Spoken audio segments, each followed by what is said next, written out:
speak and how we speak, and what we say and what we don't say matters, particularly in an anti-racist practice. You have to be clear about what you say and how you say it, and you have to counter these particular discourses that get reproduced by us. We reproduce them.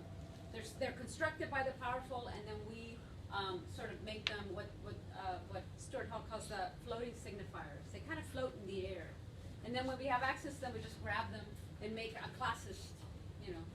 We make classist claims all the time.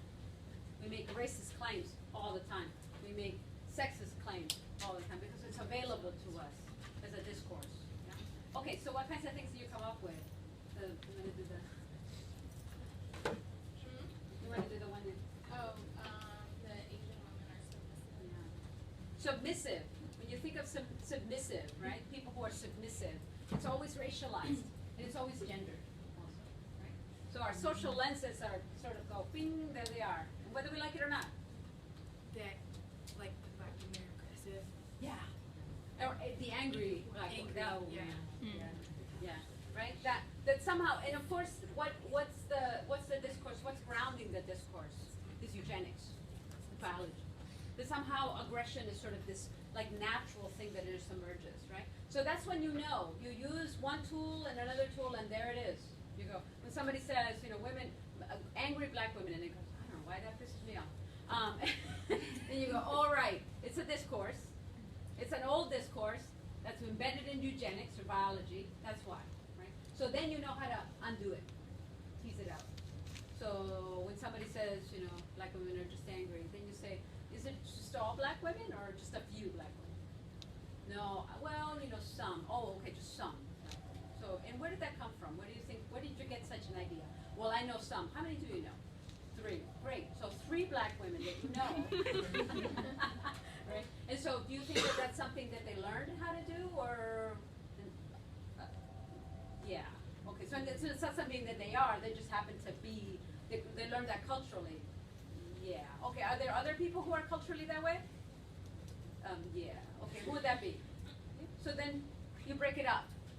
That's part of your anti-racist practice, is being able to know how you use language, how language is being used, what discourses they're using. All racism has a logic, messed up logic, and it's up to you to break it up through the skills. That's what, from now until we end together, which we have another 3, we're gonna work on those skills. Like, what kinds of skills can I use, right? And also think about the panopticon. Like, how does the panopticon work to create and make these discourses available? They're always around. Do we hear a couple other ones? Do you have another one? White people are racist. Yeah. All yeah.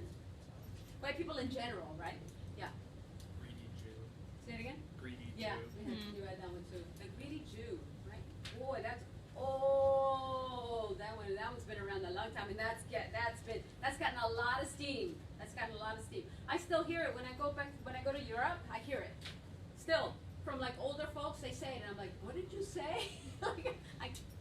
Excuse me? Like it's still very much present.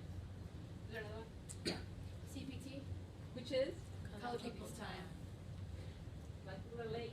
And that's like a lot, all colored people I've noticed since I've come here, like they refer to not just black people. Yeah. Black people. Yeah. And that one is really interesting because that one's also based on sort of it's like biological, right? It's also about cultural deficit. The idea that, well, time is important, time is money, and people of color, if they knew how to be there on time, then maybe they'd do better, right? That's cultural deficit. Somehow, we are superior, you just come this way, everything will be fine if you do that. Follow the rules. Yes. Darker the skin, the less attractive. Wow. Yeah, that's that one, right? That's another one. That's biology. You hear that one? Right? That's language that was established through the eugenics process. Remember that eugenics was old. It was around a good 100 years. It did its damage, and it's embedded in the medical field. I can't tell you how many, you go to the doctor and they still ask you, what's your race? And I'm always like, why? Why is that relevant? And they're like, I don't know, we just ask it, but why, right? So it would make a difference if you asked me what geographical area I'm from, because certain geographies have particular, right? That we know, right? But what does race have to do with it? Right? But they still ask you that. So these are embedded in there, and your task is to figure out, like, how is it, where up, and what skills do I use to break it up? So panopticon, like what are the forces that are there, right? And discourse, what's the language that allows it to happen and allows it to be constructed? There's a couple of videos on our site. The Power of an Illusion 2, Power of an Illusion, Erase the Power of an Illusion 3 is a good one in terms of panopticon in the state and how geography and racism was established, so watch that one. And then Racism, a History, Part 2 is about violence. And, sorry, not a popcorn film. But if you could watch those, that will really kind of add to your understanding for the next one where we're going to move on to. It's going to get harder as we move. We have 3 left, so we have a lot of work to do. Lots and lots of skill. Lots of. Most important for you is to keep reflecting on this. I would do a little bit of writing, if you can, or minimally talking to each other about the material, so that you think about, where are the panopticons? What do they do? How do they shape me? How do they shape my community? How do they shape my clients? How do they shape the folks I work with? And then, of course, how does language, right, shape also the way in which I negotiate the world? And how does that language sort of gets taken out of my own mouth and other people's mouths? And how do I interject that? So that's, yeah. Oh, look at that, I only went 2 minutes out. Sorry. Sorry, everybody, but thank you so much, and I hope you have a wonderful day. What do these folks have? That makes it possible? So it makes it possible for them to have this kind of one-way dialogue with us. What makes it possible? Rank. Rank. Yeah, and rank sometimes is either earned or given. So either one. They have control over resources that we need, like with the landlords, like they own the house that we live in, and we need that to survive. Control over resources. And we were talking about, mom and dad. They're like, they're going to feed you. Like perceived expertise. I think people listen to pilots because like your Zumba teacher. Like my Zumba teacher, exactly. A perceived expertise, and that expertise has either been gotten through an institution of some sort, right, or has been bestowed by someone else in power. Yeah. Okay. I just have a question. So, when you examine all the relationships, is there something other than, because all of these seem to either fall under power or knowledge, or they connect. Power, knowledge can give you power over people, rank, power. So doesn't it all connect? That's it. So let's talk about a little bit about power. So, and actually, he's going to do a really good time. He's going to break it up for you, but through me. But power, right, is one of the ones that everybody has. But power is one of those things that we think about as like something that people have. You have power. Actually, power is something that you do. So it's something that you do. Every one of you has power, right? It's about the doing. Now, some people have the capacity to do and harm. And some people have the capacity to do, right, and get away with it. Some people have the capacity. So power is in an exercise. It's in the doing. So the police officer comes and says, driver's license, they have their nice little power thing right here, right? And you're like, yes, sir. And you hand it over because you're like, okay, well, this person also has been given access to violence in a way, right? The state has given them access to violence, right? And so it's up to us to think about them and like, okay, they have this thing for them. Doesn't mean that they have power over me. We're still pretty equal. Maybe I'll get a ticket, but nothing's going to happen. But the minute that they say to you, get out of that car, and they pull that thing, then power is exercised. Power is exercised, right? So now power is, right? So if I am a parent, right, and I think we were talking about, the kid's going to go to the power cord, and the parent says, stop that, right?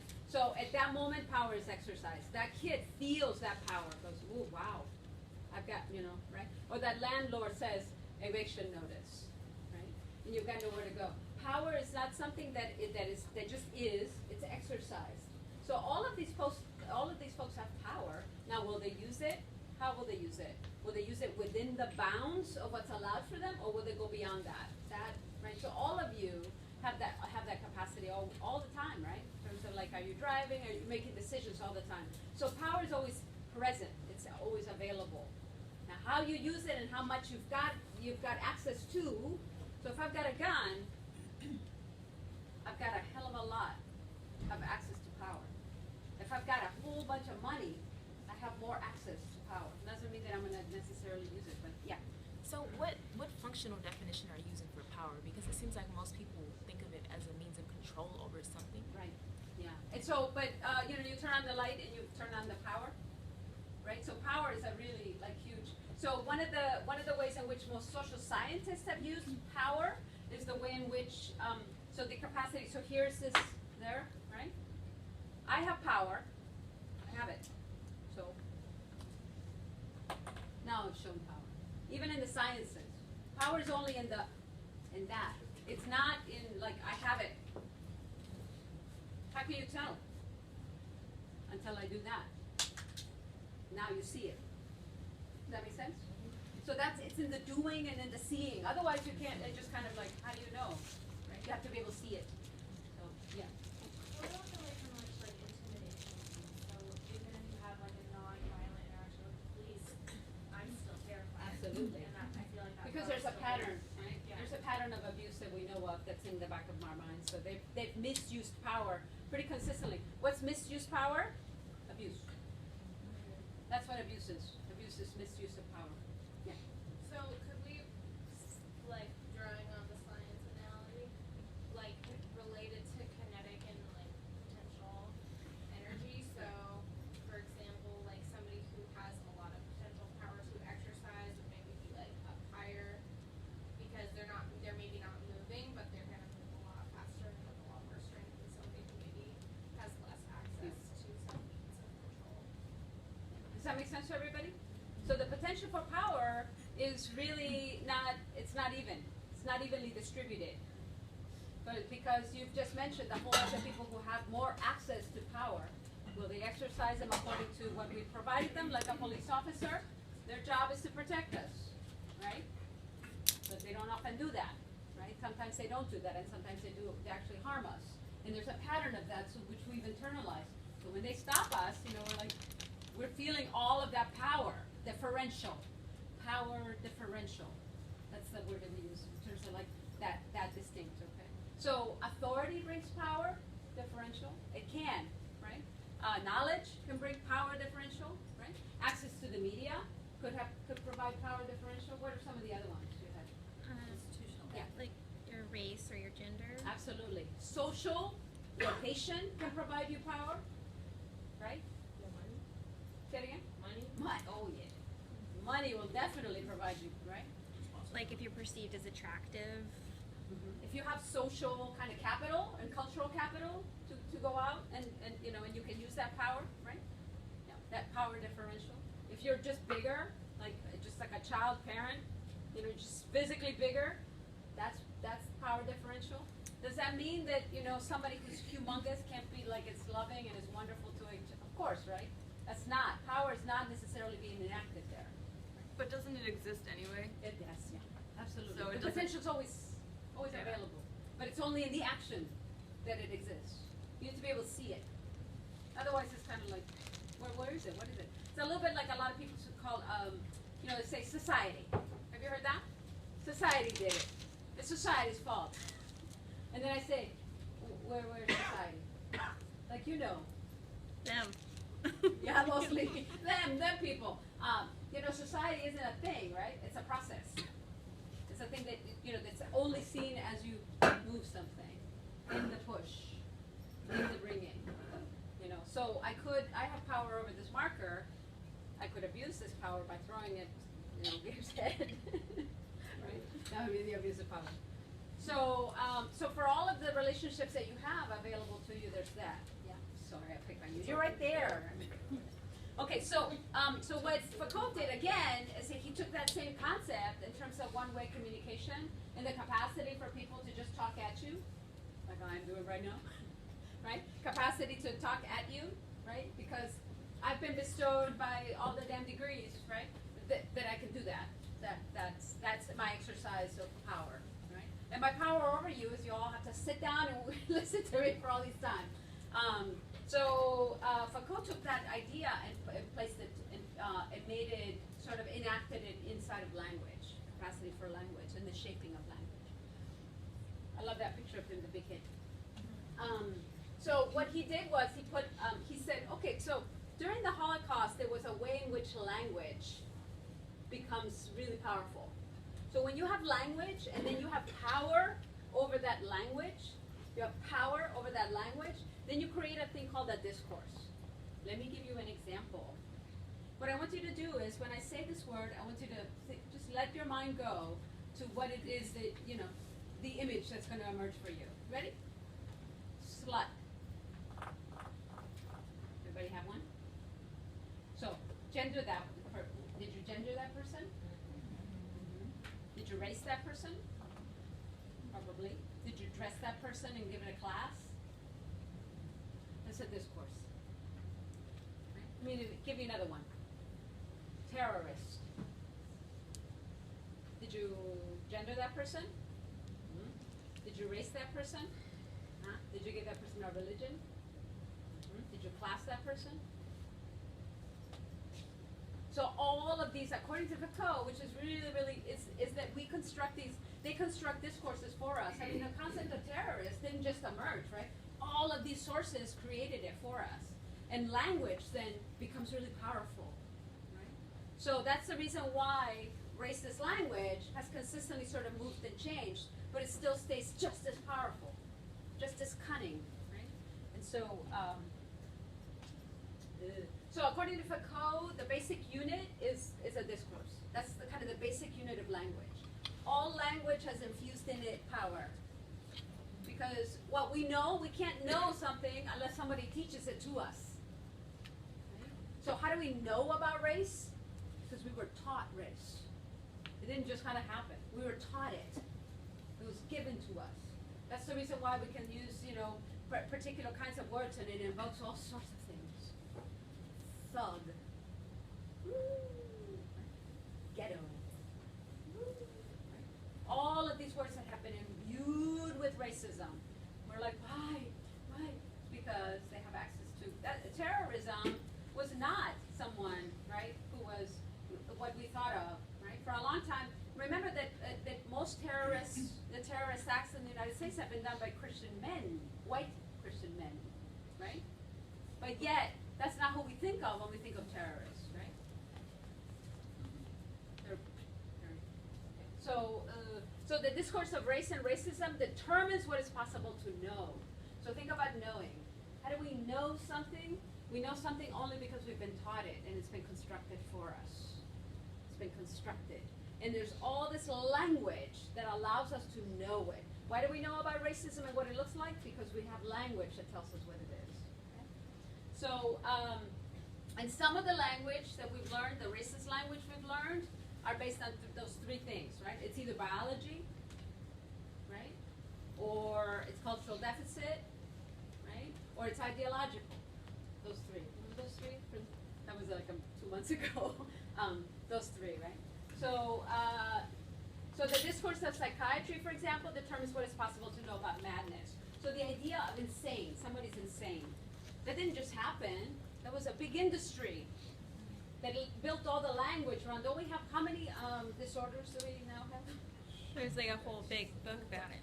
Yeah, the D, whatever it is. DSM. You all know it so well.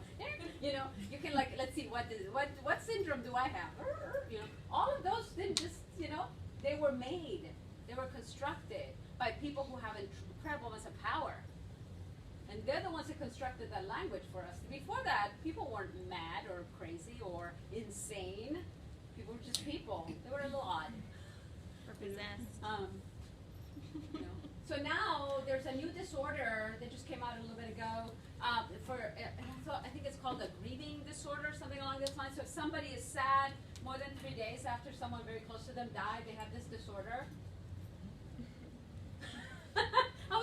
I remember reading in one of the medical journals. I was like, "Are you kidding?" I mean, that's like essentially a discourse, right? Being established to make you you can't be sad. If you're sad, what do we call it? Depression, right? And depression, of course, varies. There is actual, right? But then there's also just being sad. But we've built that language, so now people get sad and they're like, "I think I'm depressed." No, depression isn't. It's a real thing, and it doesn't look like you just being sad. But don't we use it sort of in regular language? We use it all the time. I just feel depressed. No, you're sad because you just lost your job. You have every right to feel sad, and you will feel sad for a while. You got divorced. You should feel sad. It's okay for you to feel sad. No, I think I need some medication. I think I'm depressed. Can't tell you how many people have said this to me, and I'm like, you just lost. You were married for 10 years, and now you're divorced. You're sad. You're going to be for a while. You know, but like, oh no, because what we know about it, right, is set up. So this course is sexuality.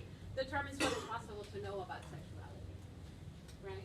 In part, the creating of a thing called sexuality is the first place, right? So according to Foucault, sexuality is a construct. All of these things are constructs. Yeah.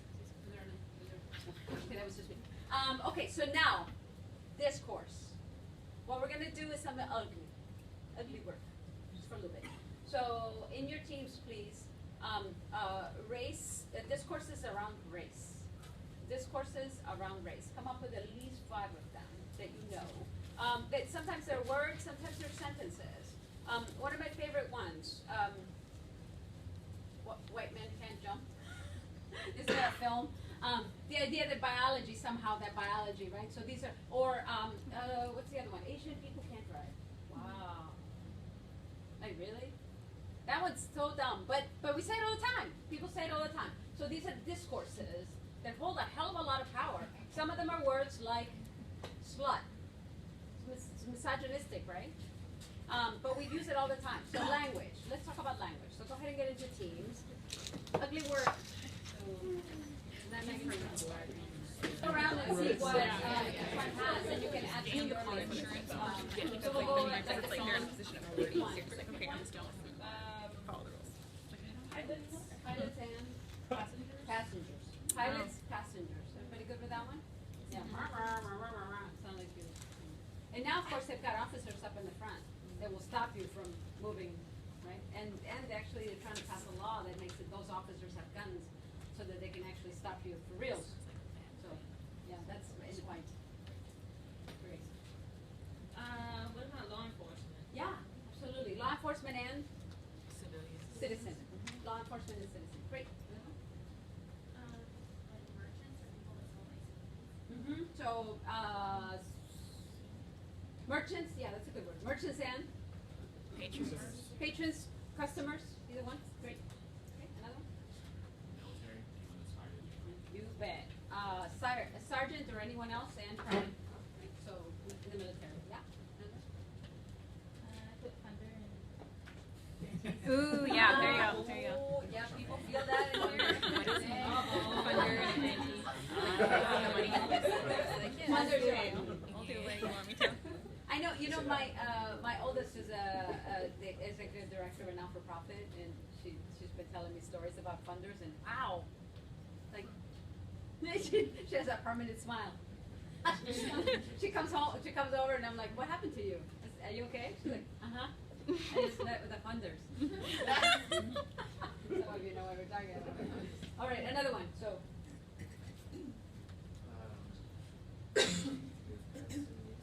say it again. Pets. Oh yeah, Oh. pets and owners.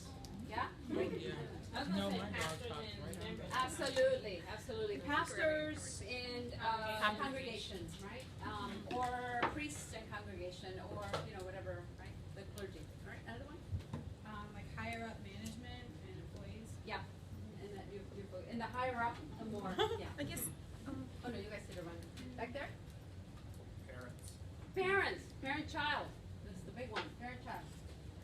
Pimps and whores. Oh. Really? No, yeah, absolutely, absolutely.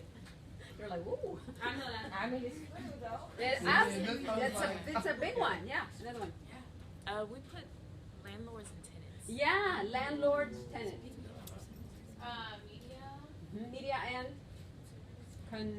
consumer. Media. Zumba teachers. Personal Very trainers. specific. Personal trainers, Zumba and Fitness people. Or like leaders, instructors, coaches. Someone said advertising. Yeah, advertising, media and consumers, right? And advertising is the big one, the big part of media. Other one? Rescue workers. Rescue workers and victims. Yep, victims. Other ones? Courtroom. Courtroom, judge and defendant, yeah, sure. Another one? Lawyer. Huh? We did law for police, right? Police and citizen, yeah, that's the big one that we certainly, most of us are very aware of, you know, police stops you and it's not like, you can't really, you're like, yes ma'am, yes sir, or whatever it is, right? So, okay, so now, so you're very clear on that, on those relationships. Now, what about them? What makes it one way? Why is one way possible? Yeah, and specify power. So like think about this, like I always think about professor-student, right? So what makes it, right? What makes it possible? Knowledge, supposedly. So knowledge makes it. So some of them are based on knowledge, some are based on all sorts of things. So go through a few of them that you have and just sort of figure out what is it? What makes it possible? What makes that possible?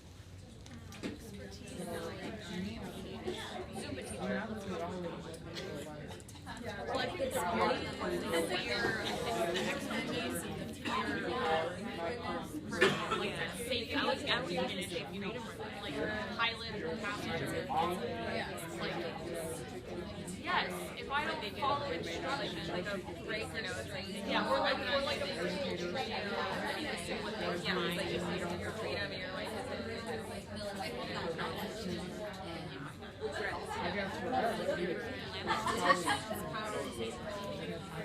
yeah. And then like police power and control with management, higher knowledge, like your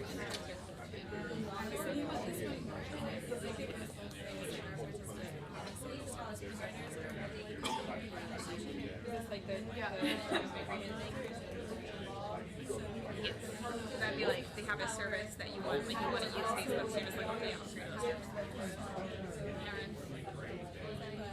For most of you, you know this, right? The VAs. What are some of the difficulties that you have with VAs? What are some of the difficulties? Yeah, I have to think about it. What was the challenge mostly? Timing, and then also wasn't quite sure what I was able to share when I was. You weren't quite sure what to share or what not to share, yes? Okay, so in many ways you weren't getting any feedback, right? So who is responsible in the first exercise in A? Who is responsible for the listening, for the product? Who's responsible for the product in A? The drawer. Everybody okay with that one? So for the first one, the person would speak and it was up to you to get it. If you didn't get it, well, too bad, right? But then in the B, what happened in the B? A second exercise. Who was responsible for the listening then? Both. Was equally responsible, right? Now you could ask questions.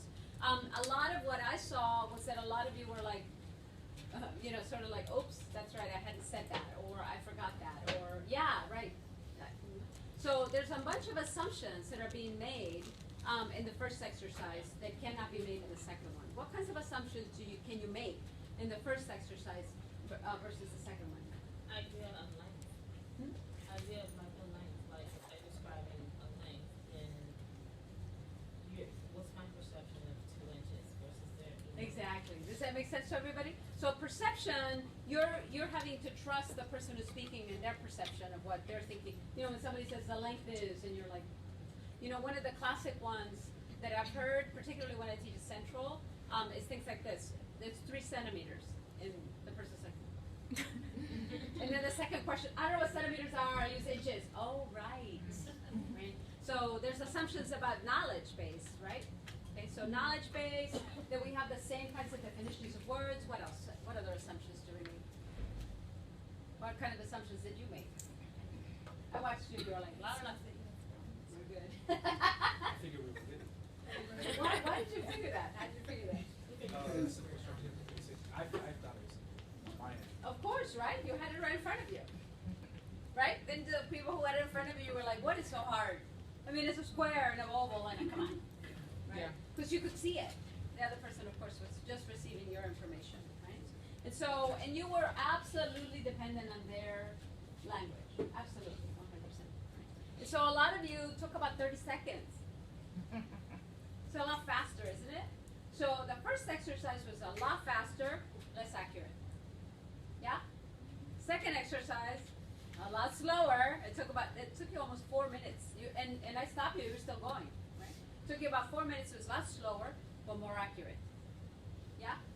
So the first one assumes ability. Everybody has the same ability, everybody has the same capacity to understand, everyone has the same ideas, and of course, the most important part of that one is that the responsibility for the product is on the listener. It's up to you. I don't know if you've ever been in a college class where the professor comes in and goes, and then you're like, oh, okay, and then, and they're like, questions. And you're like, ask the TA, and they leave. I remember, that was my college experience. I was like, one way. That's called one-way communication. Okay? All right, so now what I want you to do is just a partner is come up with a list of all of the relationships that you have currently, that you live in, that are one-way communication. So, in other words, places where people speak and you listen. Right? Let me give you an example. My doctor, which is not mine, but lots of doctors. Doctor, patient. Doctor tells you, you are blah, blah, blah, and you're like, uh-huh. Because you know nothing, so you're not supposed to ask questions, things like, so why did that happen? Right? So it's mostly a one-way communication, that's one. So come up with another 5 or 6 of them, okay? So go ahead. So what we're gonna do now is we're gonna do an exercise that, it's a fairly challenging exercise. I won't say otherwise. So what you're gonna do is you're gonna find yourself a partner, and you're going to get back to back. I mean, literally. And you should have a piece of paper and a clean, one more time, a clean piece of paper and a pen or a pencil of some sort. You get back to back. Feel free to use up this space too, so that you're actually back to back and you're. And we each should have a piece of paper and a pen? Say it again? We each should have a piece of paper and a pen? Yeah, it's best if you both have one.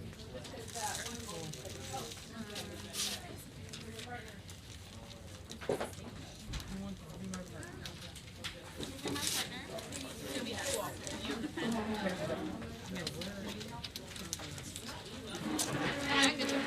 So what do you stand up or? Sit back. Are you my partner? So bigger. I will just pray the bigger paper if you want to. This is a nice little. Are we sitting back to back?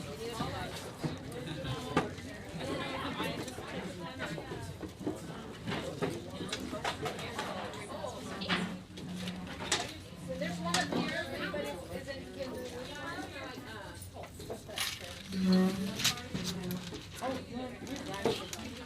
Oh, you have a partner? You think it'll work though?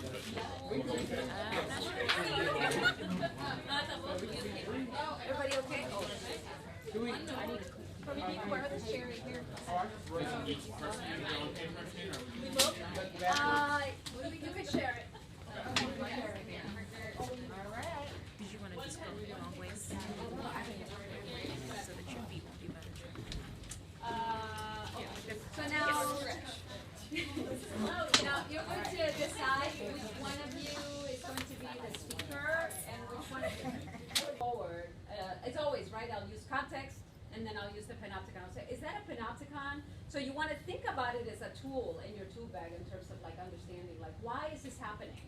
Then you can use whatever tools available to you. And one of the tools that really helps is panopticon. So when we think about and the panopticon really gets you to think about, so the language that we use is disciplinary regimes, things that discipline you into particular, right? Most of us are fairly disciplined. I mean, the fact that I'm up here and you're sitting down, right? And everybody knows exactly what you're doing when you come to a workshop. That's being disciplined, right? It's not that you have discipline, but you're being disciplined. It's the reason why when we go in the cars, we know exactly where to go, where to stop, we know how to do our thing because we've been shaped into it. Okay? All right, let's do some shaping. I need a volunteer, a brave volunteer. Somebody who's good with like role play. Everybody's looking at each other like you all know each other. It's no big deal. I'm gonna pick Gabe if nobody.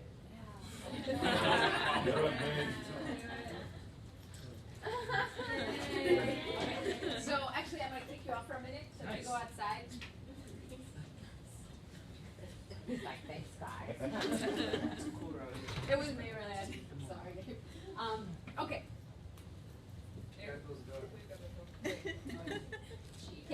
Okay. Discipline to shut the door, huh? So we're gonna shape him.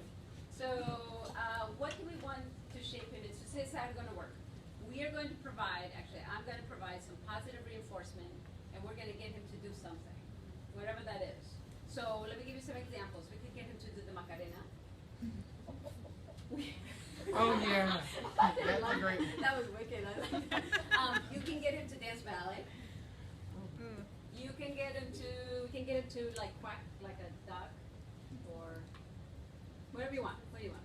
Give us something that you would like him to do. That Macarena wouldn't tell me good. Yeah. You think he knows that? Is that his? I Yeah, does he need to like know how to do? do it? Because I what if don't he know. doesn't know how to do it? I'm wondering if he was like. Maybe the ballet one, because he could like make that up. Can we have to teach him this? Yes, I definitely could. But that sounds like between you and Kate. So, what did you decide? Do a push-up. Do a push-up Yeah, that's it. on the floor? Initial one. Floor on the push-up? Push-up on the floor? Like burpees. Huh? I don't know if I can shape it better what it is. What is it? It's like where you go into a plank and then you hop up and then you go into a plank. Oh! Oh, no. Class, that's for gym class. Right. We want him to do that. So push-up, everybody okay? Yeah. Yeah. So he has to do it right here on the floor? Yes. How many does he have to do? Just one? Just one. Okay. Here's how it's gonna work. I'm gonna bring him back in. We're gonna start shaping him, and your task is to do nothing. Just do nothing. Try not to do that thing. But I also want you to reflect on your own. Like, what is it that you want from him and from yourself? What kinds of like feelings you're having around it? That's the most important thing, okay? As we shape people, because of course you're all shapers. That's what you do. So, okay, I'll bring him back. You ready?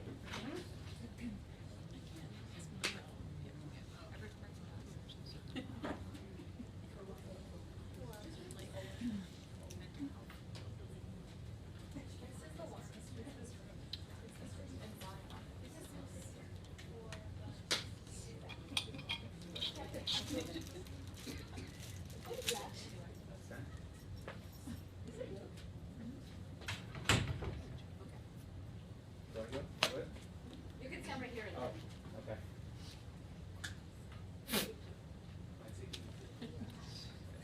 So just sort of keep trying to see what you think might do.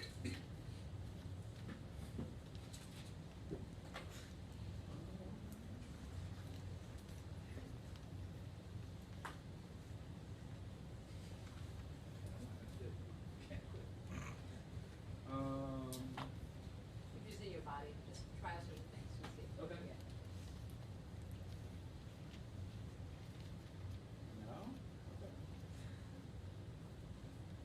It's an activity. I kind of heard it. Do you know what we're shaping you into? Yeah. You want me to just do it? Yes.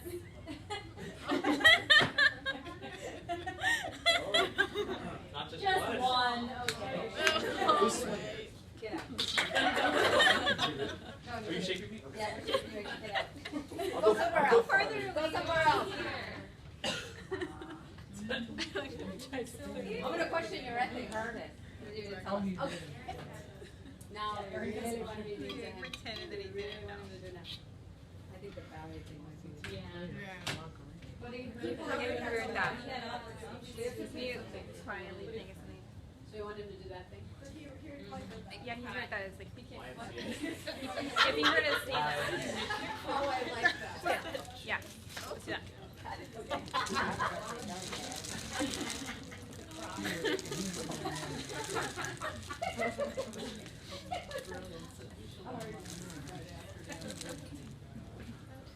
What did you hear? Not out there. Interrogating.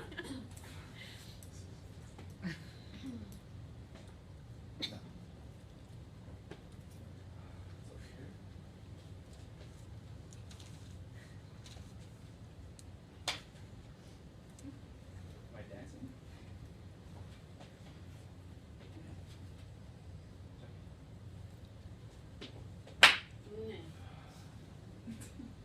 I don't want to do it.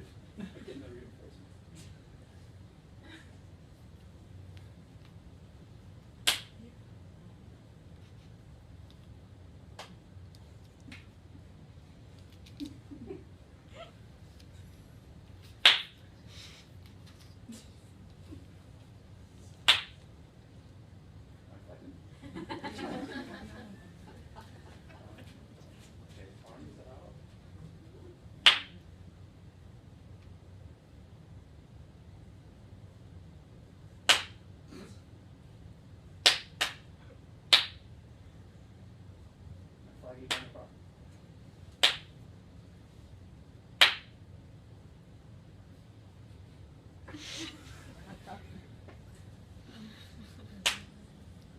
This is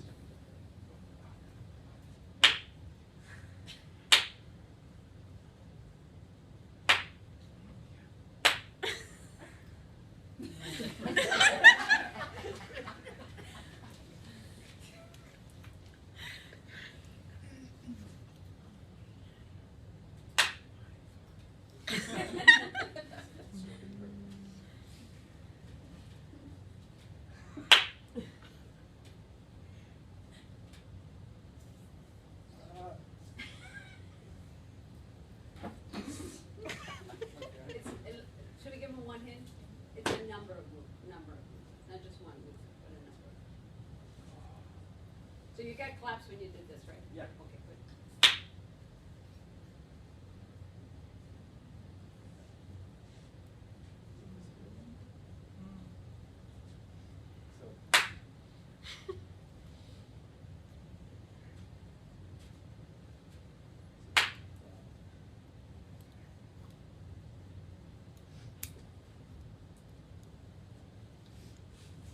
So.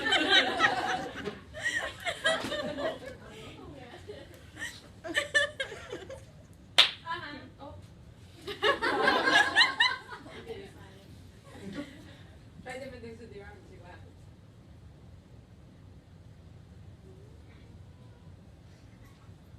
I pick a lot first.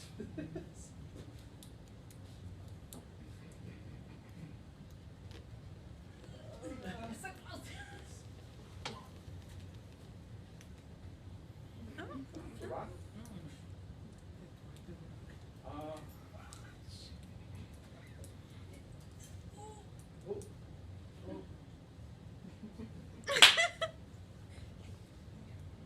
Oh. That's behind it. So do the first one. Yeah. Up, up. That's first.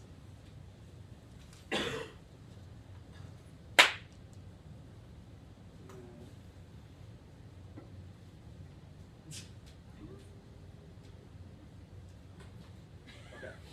Up. Pancake.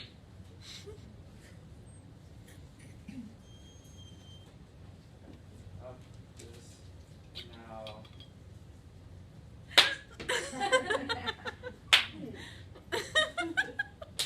Oh!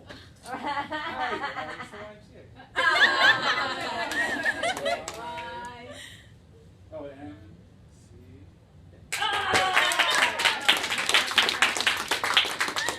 Okay, thank you so much. What were you all thinking? I know what you. What did you want? I was like, I wanted to just tell him. It reminded me of So like a fun. dog being trained. Yeah. You know, or like when you train a dog and you just repeatedly like try to you reward them for when they do the right thing until they figure out that that's what they're supposed to do. Right. Yeah. Does that make sense? That's disciplining. You're all disciplined. Everything that you do, that you've learned, you've been disciplined into doing it. So it's not a natural occurrence. It's something you've learned, and you learn it this way through positive reinforcement. Right. So when you think about the places and the things that are shaping you, including the state and the corporations, through surveillance, multiple separations, and individualized distribution, then we think about the ways in which they give us. So what was the? Oh, where did it go? Remember the Google thing that he was doing? They were giving him a reward, weren't they? What was it? Like Google something? So all of us learn how to shape ourselves and each other through those rewards. Rewards are crucial to the way in which you think about it. So, most of us in the room don't do things because that's like our authentic self, but rather you're looking through to see what kinds of responses you're going to get. And you're looking at people. I mean, you were like perfect because you were like looking at me for that, like, right? And all of us do that. We're constantly looking at each other. Is that okay to do? Can I do that? How could I move this way? Can I move this other way? And so this is the reason why oppression gets re-perpetuated. Because when we look at each other and we're like, oh, we're all oppressed. So then, so there are ways in which oppression functions that's very much outside kind of our control, right? Unless, of course, we become very conscious of it. That's the key to this, is being conscious of the ways in which we're being shaped, and by whom, and how, and what for what purpose, right? Okay, so those are the kind of disciplinary regimes. That's a tool when we think about race and racism that's used against you in many ways for the perpetuation of particular systems. Now, we're gonna move right into language. How does language work? So, do you want to take a 5-minute break before we do language? Thank you. I think I'm so judged now, but before So, who's watching us? Everybody. That's so Who's awesome. watching us? Law enforcement, right? So, a whole bunch of agencies, state agencies and governmental agencies, and they move around, but all of those state agencies is watching you, and so from all the way from ICE to, internal security to the FBI to CIA, depending on what your record, what kinds of things they're looking for, right? So the government is watching us in a really, really distinct way all the time. Yeah, everybody okay with that one? Sad that it is. Okay. So yeah, no, we're not okay with it. So there's a really great film. Shoot, I'm not gonna remember right now. It's the afternoon on Friday, but I will remember soon. Hopefully beforehand. About sort of the levels of surveillance that the government is currently has access to. Your Gmails, all of your emails, your say it again? IP address? Yeah. So Everything. Okay, who else is watching? like Google, Say it again? Google and Amazon, Amazon, Google, Facebook. and what are they?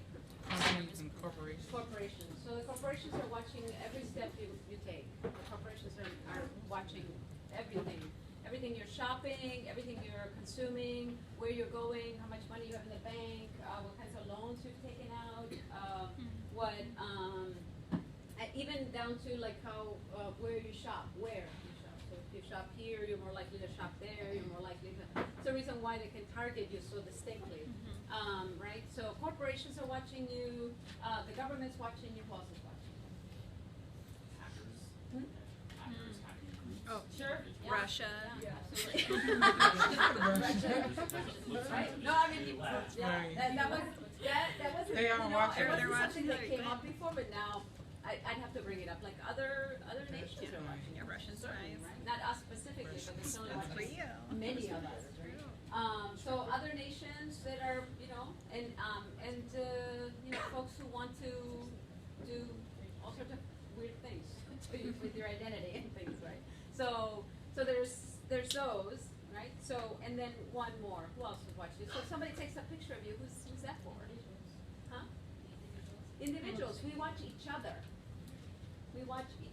Which is a crucial one, right? Which is a really important one. So that's not that, right? So the government's watching us, corporations are watching us, we watch each other, right?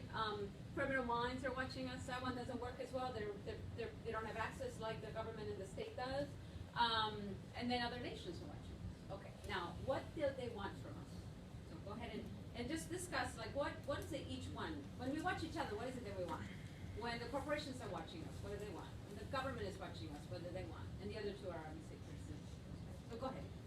Spend a minute or so on this one. I feel like it's just like information that you're watching, like a random person, you're just kind of I guess. Preference. I know, you're searching and all of a sudden you see like an ad for like a shirt or whatever, and it's just like Like the government could like something they want money. They want to know. corporations think like people that are threats like sell you shit. Yeah, they want to hear what you wore that. They're just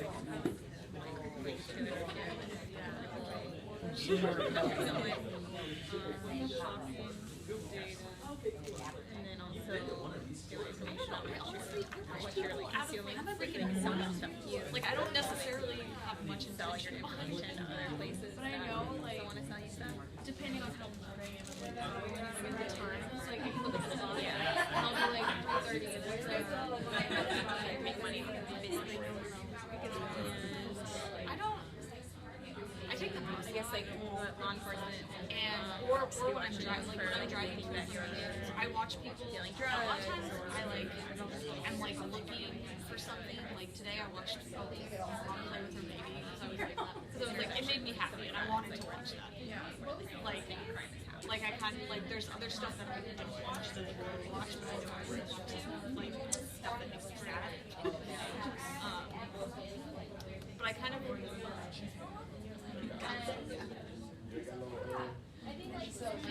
I know. I hate feeling Another one where it's just like, especially individual people are like, oh, they're taking pictures of this. You can go to Disney.com. And I also get sick of I'm like, and so it's just like, dude, there's this Black Mirror episode where you see this guy just downloads this thing and then they turn on his camera. they have you on that now.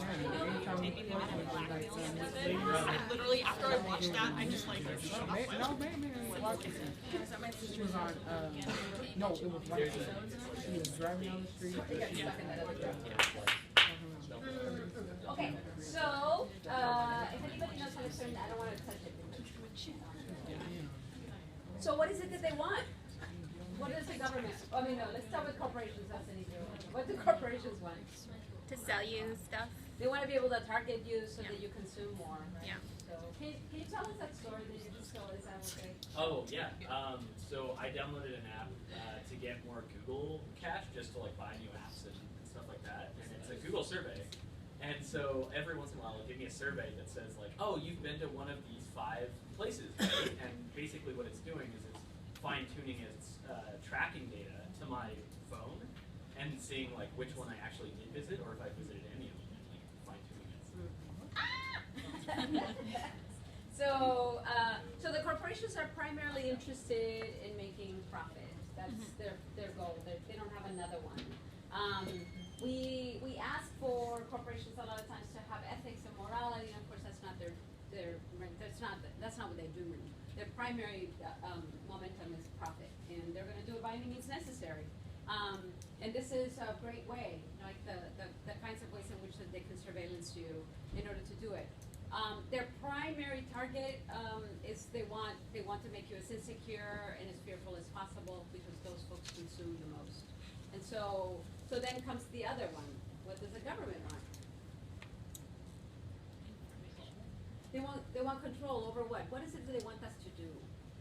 Obey them. They want us to obey. Obey what? All their laws and The laws, right. So that's their primary concern. And a lot of the scholarship around sort of governmental or social control, we call it order. They want order. That's their primary. So that's the language that we use in terms of seeing it, right?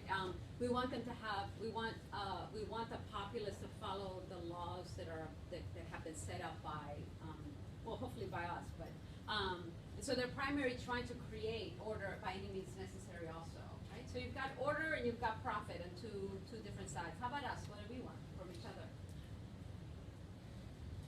I feel like acceptance or what do you call it? Approval. Sure. Yeah, we want approval, validation, other things. Curiosity. Just curiosity. That too. Curiosity about what? What is it that we're looking for? What's happening around us? Say it again. What's happening around us? Yeah. So I mean, think about your own surveillance, right? Because you probably most of you surveil some folks. If you're on Facebook, surveil whoever's on your feed. That's our wall or whatever it's called. Sorry, I'm not a Facebook person. But all of those people are people that you're constantly sort of keeping up with. Why? Connections and relationships mostly, right? And that's just sort of one of the things about being human. So we want connection, and then we have these two other entities that are kind of combating that, right? So now think about it this way: there's a struggle between these forces. The government wanting order, right? The corporations wanting you to feel really bad about yourself so you can buy as much as possible because that's their goal, and then the rest of us trying to connect, and that being exploited. It's a nice little, right? But the thing about surveillance that's crucial is that surveillance works in really, really interesting ways to discipline us, to discipline us to do a few things. remember that capitalism has a culture, right? And that culture tells you to do two things: buy and work. And work to buy, and buy to work, and to work to buy to work, and work to buy, and right? That's their discipline, right? So here's a little bit of theory. We're like, oh yeah, that thing. So this guy, and if you write it down, it'd probably be just because it's really useful. So this guy, Jeremy Bentham, he was born during this era, and during this era, we talked about it last time. The nation state was being made, right? The nation state was being established, and the nation state requires what? Do you remember? What do you need for it to have a nation state? Borders. Citizens. Say it again. Citizenship. Military. Currency. Say it again. Currency. Currency. Governing body. One more. One big one. A constitution. It needs a constitution to have laws and rules, right? So what was happening is whenever you have laws, guess what half of the people do with rules and laws? They break them. How many of you would be lawbreakers?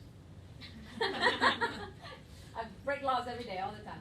I'm like, stop sign. Oh, I don't see that. I remember when I was a smoker. No smoking here. You're lawbreakers, right? All the time. We break the law all the time. Most of us in this room, a few times a day. But yet we don't think about ourselves that way because law breaking is about being caught, right? So one of the things about Jeremy was that at the time he was born, the nation state was establishing, and there was this constitution, there were laws, and people were following the laws. And he was like, how do we do it? How do we get people to follow rules?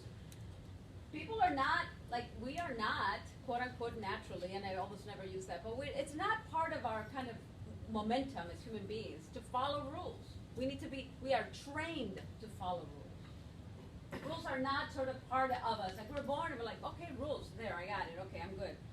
No, we're like, rules, maybe. I mean, have you seen a baby? Or how about a 2-year-old? 2-year-olds hate rules. And you have to go to bed. No! Right? So it's not part of our makeup. We have to be trained to do it, shaped in certain ways. Okay? So think about shaping, because we're going to do some shaping. Okay. So Jeremy was like, what do we do? So what he did was he realized already they had these places where people were being punished for breaking rules. But now, of course, people have they had many more people breaking rules because all of a sudden you had more rules. Okay, that's what the nation brought, a lot more rules.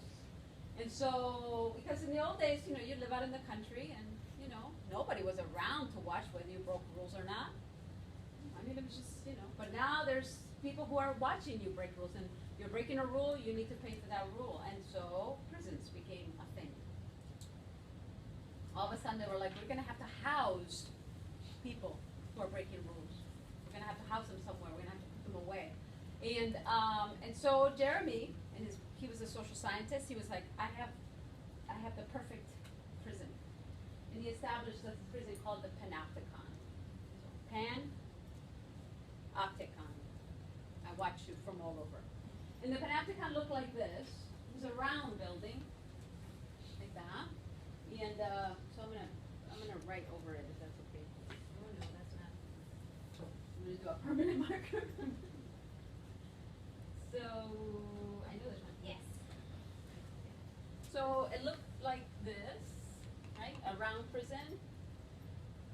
Right? And in here in the middle, so these are the cells.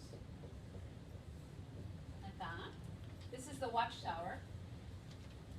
Right? And each cell had only one prisoner.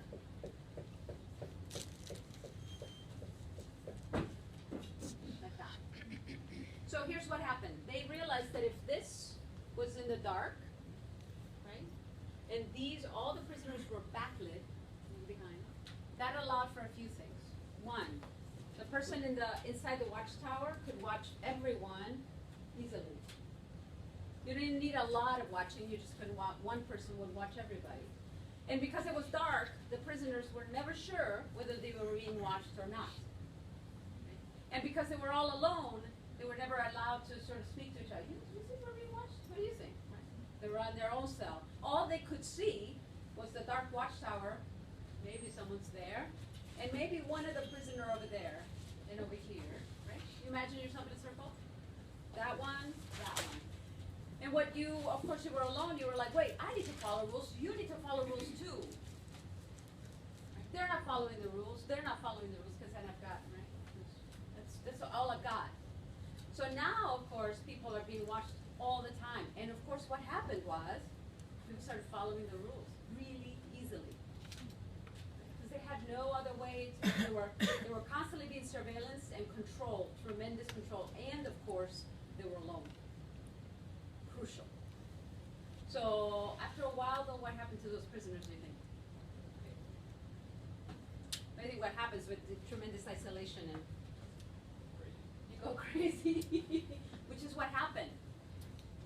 What happened to Jeremy at the last in this last few essays he wrote was like, what an error we made, what a mistake we made, what a horrible thing we did to these human beings.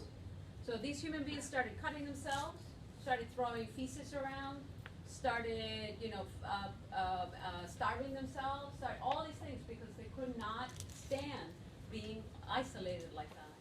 Does that sound familiar? So, and that's the reason why the United Nations has made, solitary confinement and a crime against humanity.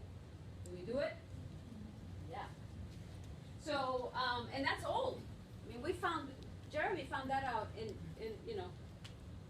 100 or so years ago. Do you know if there's been any studies that examine like how much of the effects of those prisoners was due to the surveillance and how much was due to solitary confinement?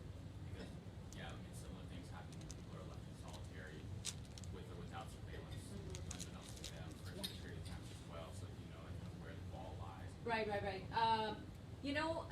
There's all sorts of studies that have done sort of like what is it? What makes people kind of go over that bridge? Is it just isolation? So in other words, if you isolate someone, but we found that people who are heavily isolated but are not always watched generally do much better than people who are both, right? Isolated and being watched and kept from any kind of stimulation. So people who are just, because there's plenty of people who've been in prison for long periods of time, and do Mandela, right? He was in prison a long time, and he was isolated for long periods of time, but he was not consistently harassed. He was pretty much left on his, and he had his books and his life, right? But together with surveillance, constant watching, and isolation, both is what really drives people. That's actually what does it. It's that combination of the two. So one of the things, and I'll put a study for you that kind of creepy, but about social control in prisons on our site.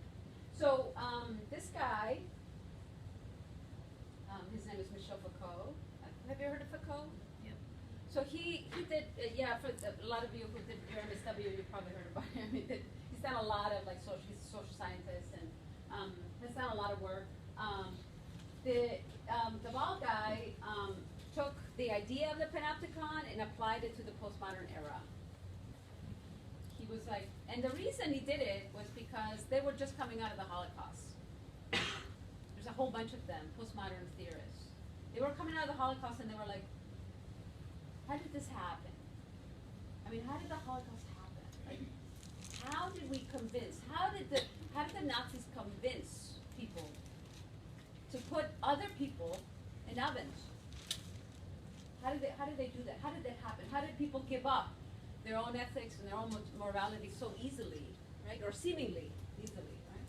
It was incredible mass murder, and not only that, but a lot of them took a fair amount of pleasure in torturing people. So it wasn't just murder; it was beyond that. We're talking about 6 million people. These are children, right? Mass starvation. And he was like, how?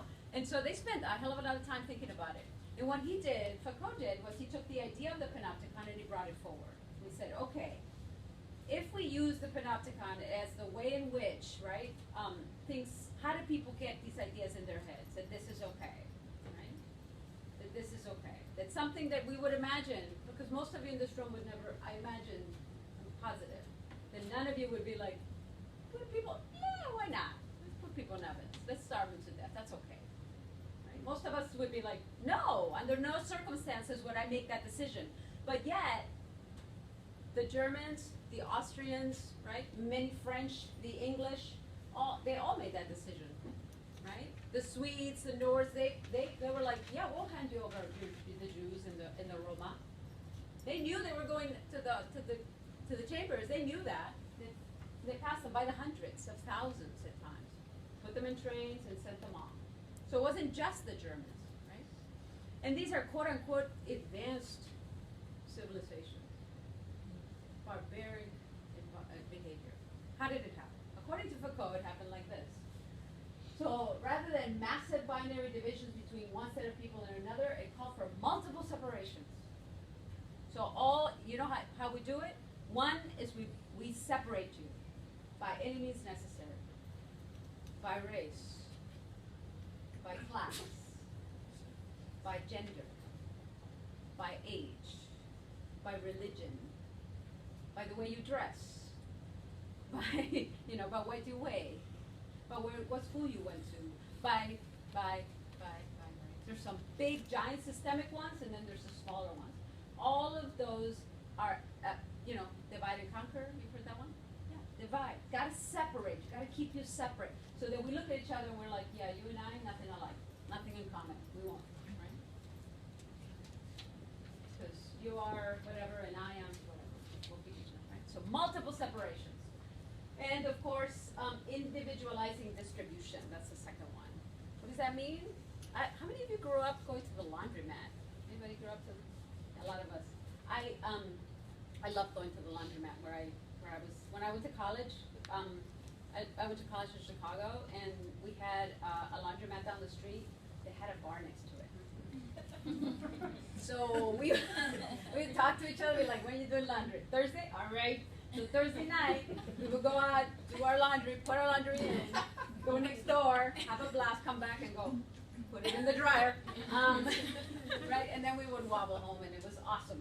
We loved it. We got all our gossip about, we knew everybody in the neighborhood, we knew everybody's business in the neighborhood, because we had the laundromat. I mean, the bar was awesome too, but it was really the idea of coming out, right? And so now, of course, most of us have our washer and dryer at home, right?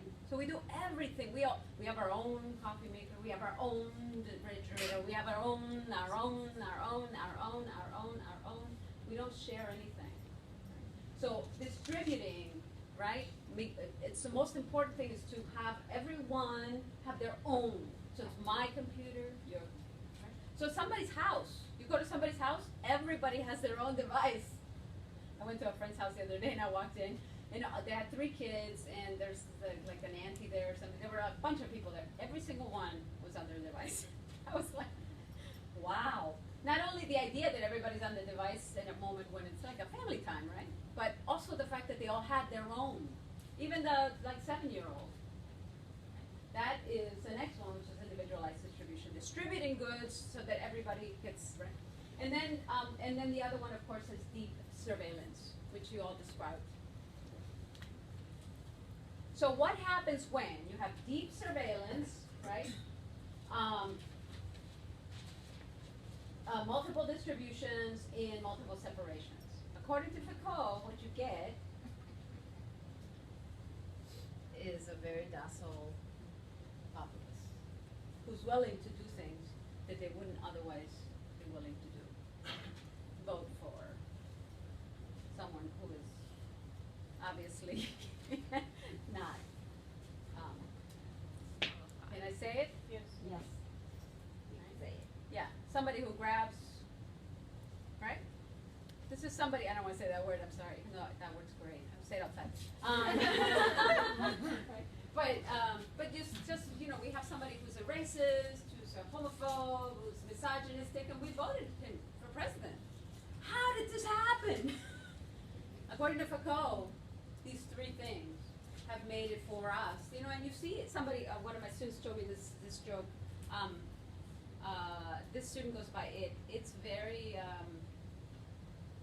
it's on the spectrum, autistic, you know, so very, very straight face, said it to me. So a friend of mine said, oh, I'm so glad that Obamacare is being like repealed. That's great because I got my health care with the Affordable Care Act. And so I was like, and it said, right? Like, yeah, this misinformation, lack of critical thinking, inability to ask questions that are deeper, seeing ramifications, right? So, and these things aren't accidental, right? These things aren't accidental. These things are structured, right? They're structured by a whole bunch of systems, including the three that you mentioned, right? We do it to each other. Stay over there, I stay over here, my house, your house, don't come into my house, don't come into mine. Mine.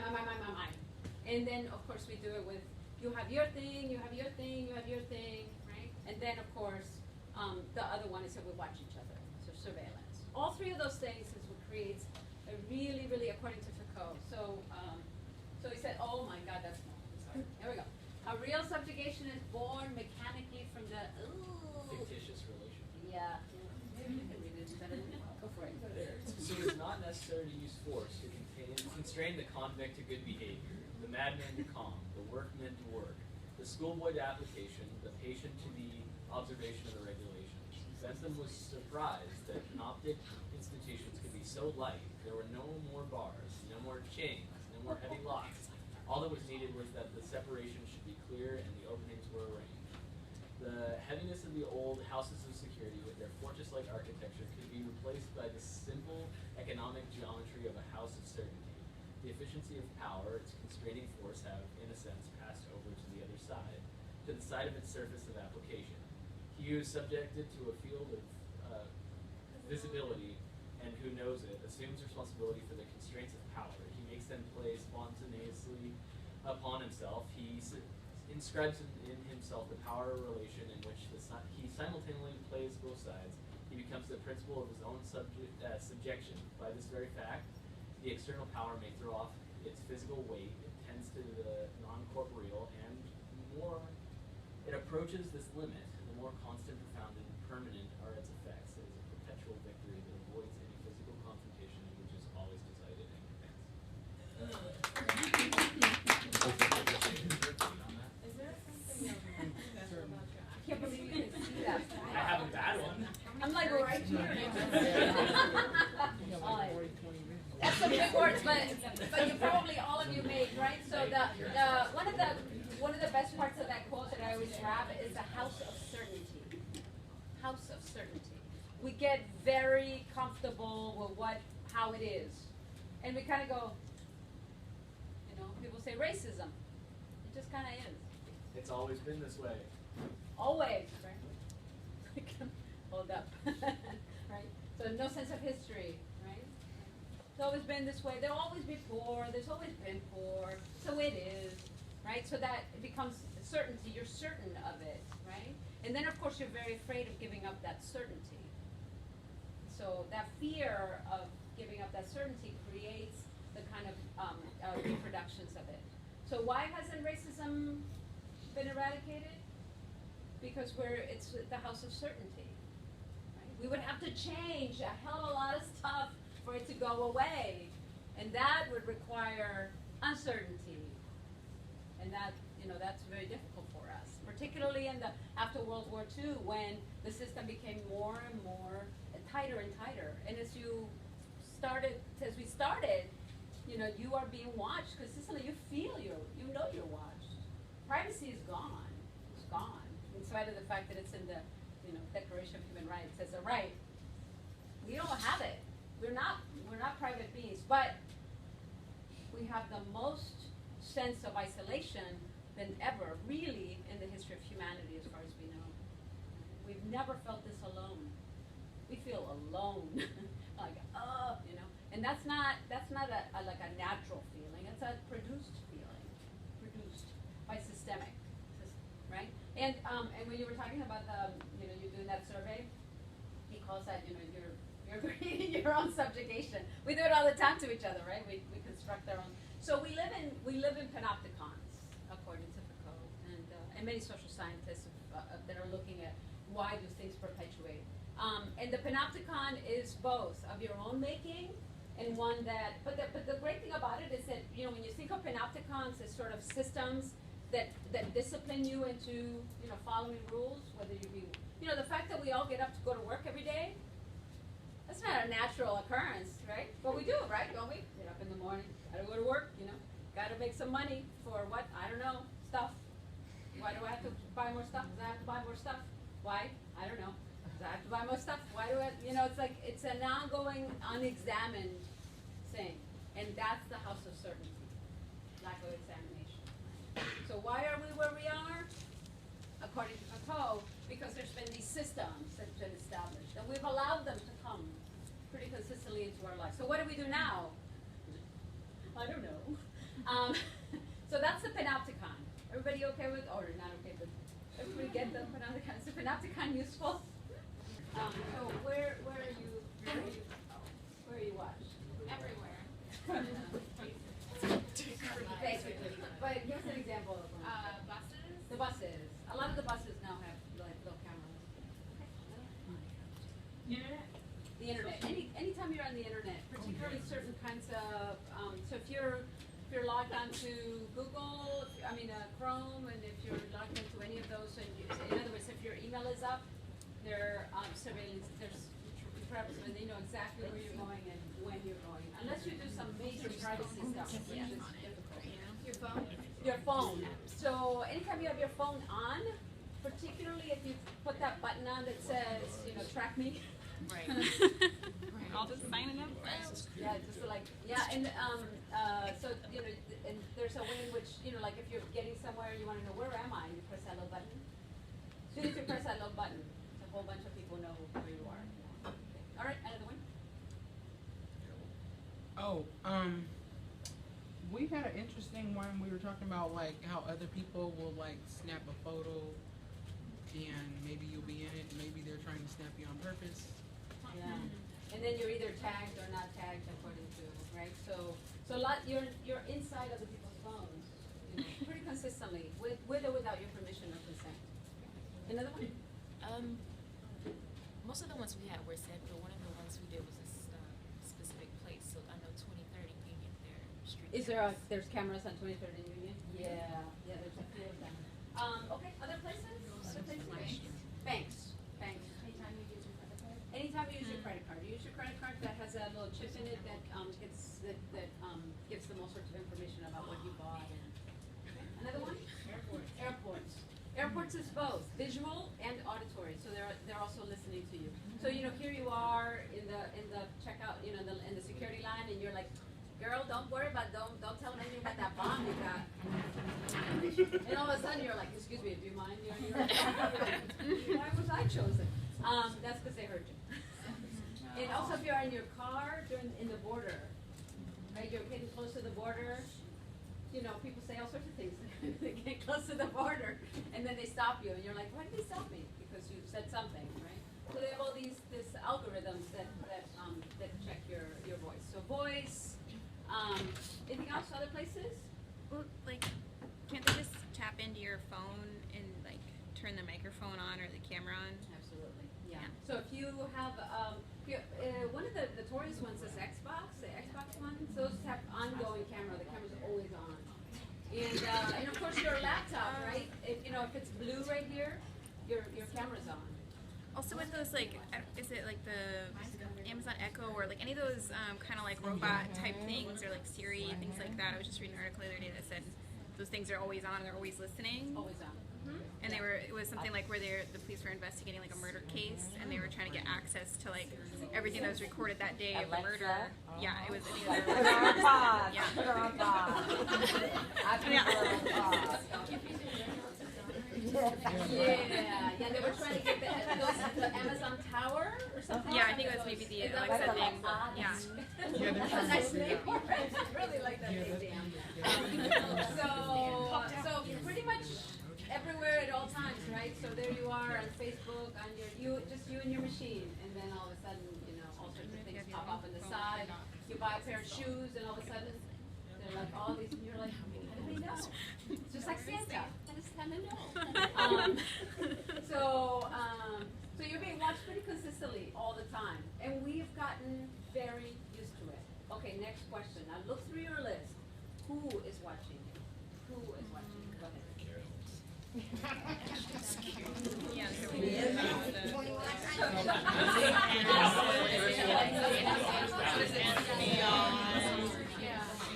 Well, I don't know what's the theory. Depends how important it is.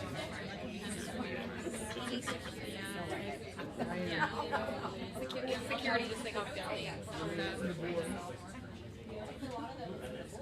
or like the businesses themselves. Or also like even just the way that they track you on the internet so that they I wonder if there's probably going to be surveillance, Google, social media, marketing.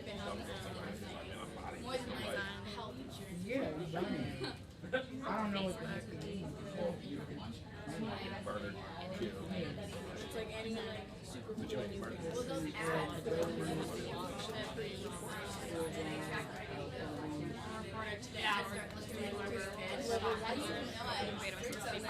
Films, I know you've seen all the films.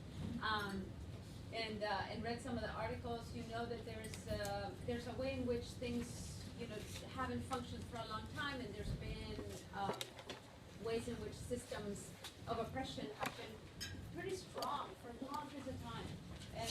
And hopefully now, particularly in the context of our January 20th day, you know, we're starting to think about like how did this happen? How did we get here? And I know that it is a historical moment, and this historical moment for many of us is quite scary. You know, many folks are starting to ask the question, you know, like how did this happen? Or why did this happen? And so that's what we're going to talk about. We're going to talk about two things: the ways in which we've internalized particular kinds of discourses and what discourse is, and then also what kinds of forces are at play that don't allow for things to change. So I know that for many of you, developing your anti-racist practice, as you develop your anti-racist practice, you're starting to think about what is it that I'm against? Like why won't things move? And certain things move and certain things stay fairly the same. So that's what we're going to cover today. And there's a few articles online for you, and then that timeline for racism and immigration timeline. Gabe's going to bring it for us in a minute, so we'll have that. Okay, so the first thing that's going to happen is groups of three, please. Groups of three. So find yourself a group of three. We're going to work together for just a little bit. So. And you all know each other, right? Just in case. So.